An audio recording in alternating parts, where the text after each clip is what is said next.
Okay, so we'll just start from the top. You can just say who you are. Okay.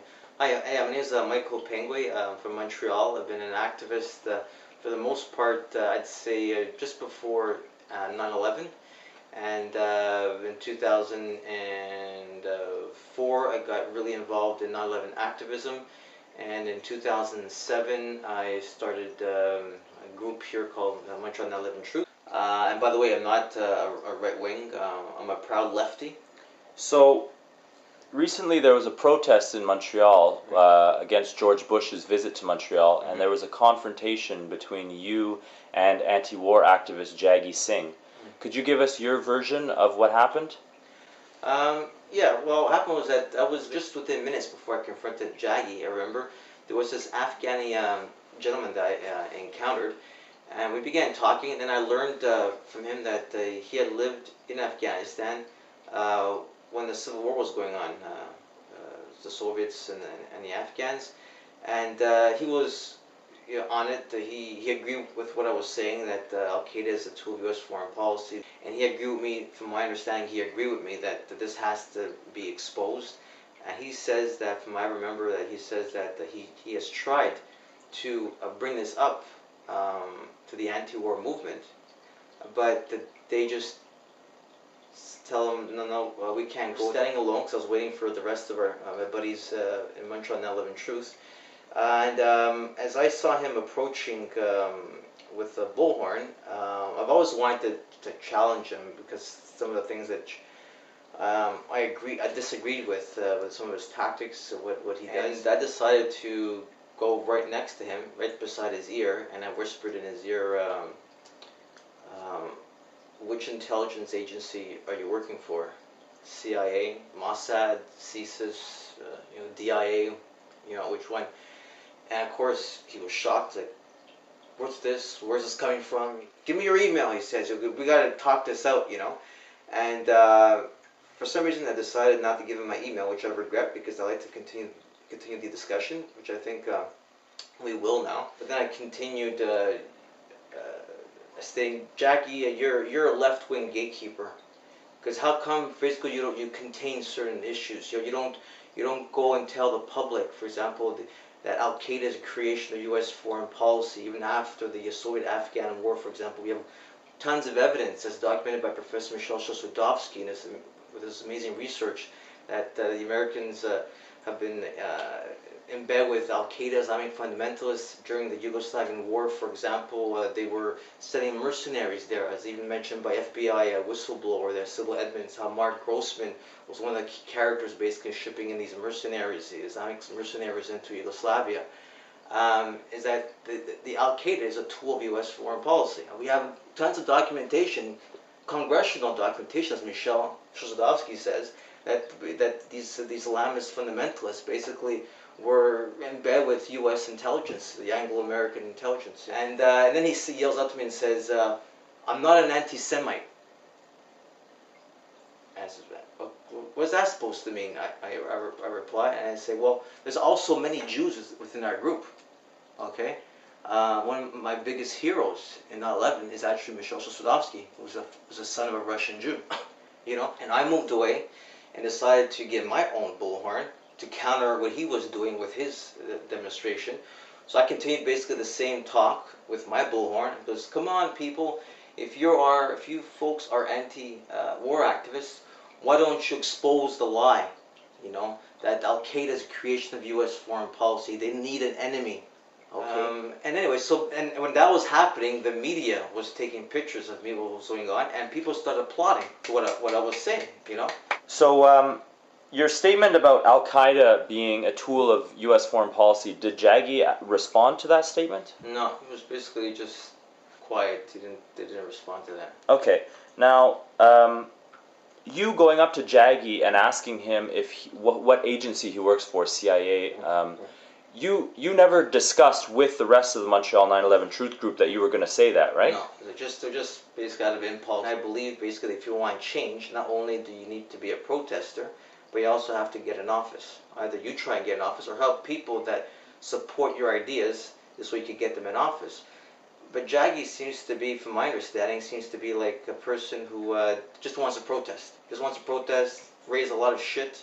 But no, you can't get involved and don't support political parties. You know, I don't believe in that. And I find he contains the debate. He won't go into certain areas like many of the people in the anti-war movement.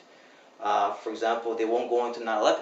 And now, basically, it's a lot easier now than ever before to get into 9/11 because we have tons of now experts who are knowledgeable in intelligence, military, building engineering, you name it, explosives, who are coming out and saying this is a bunch of, you know, crap, a bunch of shit was going on. They won't go into the politics of Al Qaeda that Michel Chossudovsky does amazing work detailing.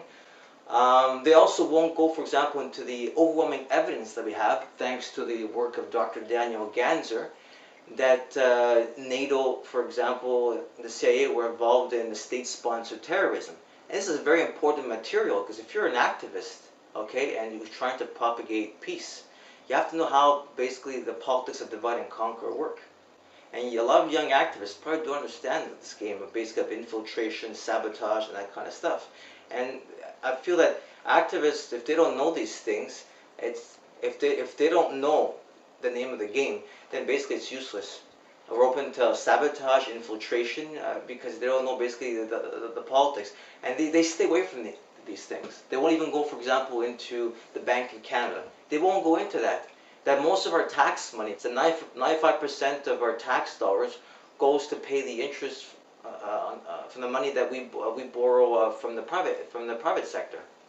So they won't go there. It's like they won't go after the octopus's head, basically. So the establishment feels safe enough, and that's why I find these anti-war movement characters, okay, get the attention of the media because they're not going to really rock the boat.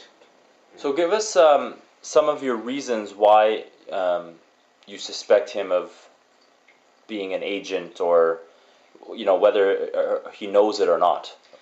Well, first of all, yeah, I don't know if he's working for CIA or CSIS or Mossad or whatever it is.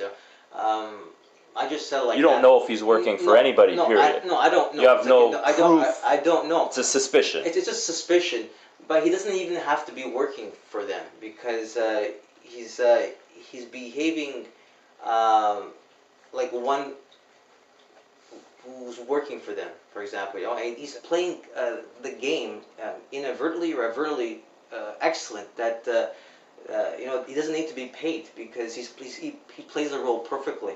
And based on what happened at the protest, with you going up and whispering in his ear, what agency do you work for, and then gauging his reaction, do you think he's an agent? I don't know. It's tough to say. These agents are so they're so clever at disguising who they are. Okay. And my last question is, you mentioned before about the Bank of Canada and how most of the money, our tax dollars, I should say, goes to pay the interest charges, and we're not actually getting anything for that debt. And about 9/11 and things like that, and how Jaggi and the anti-war groups do not address these issues. Do you think it is a malicious intent of theirs, or is it possible that they're just not educated on these issues? Oh boy, I think at certain levels of their organization, probably they may be lacking information, the knowledge. I think the upper levels, I think they know what's going on, and they're probably don't want to step onto this territory because they don't want to cut their funding. Because we have a hard time getting funding. These people always have money at their disposal. So of course, I guess it's quite obvious if they're going to jump on board and start talking what I was referring to you right now, their funding would probably be cut off. The media would not go after them, first of all, and if they do, basically they would discredit them, label them as anti-Semites again. They might label them as conspiracy nuts, a marginalized group, a fringe group, that sort of thing. So they don't want to be labeled that way either.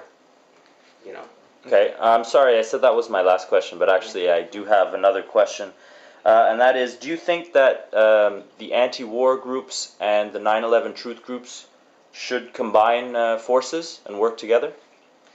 Well, I think it should, because if you're really gonna get to the octopus's head, you have to address these issues which I just mentioned, and because right now the way things are going, the so-called anti-war movement, they're at the service really of the power establishment of the military-industrial complex, because they appear to be the folks that challenge the status quo, but then they're not going to go after the octopus's head. 9/11 basically will expose a can of worms.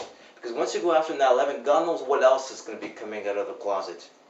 So you believe that Yeah. without addressing 9/11 truth and promoting 9/11 truth, that the anti-war movement is impotent and actually... Yeah, because the 9/11, because it was based on, this war on terrorism is based on a lie, based on the official story of 9/11, which now has been proven that it's rubbish. Okay? Even the people who headed the commission saying that basically they failed. Okay. Okay?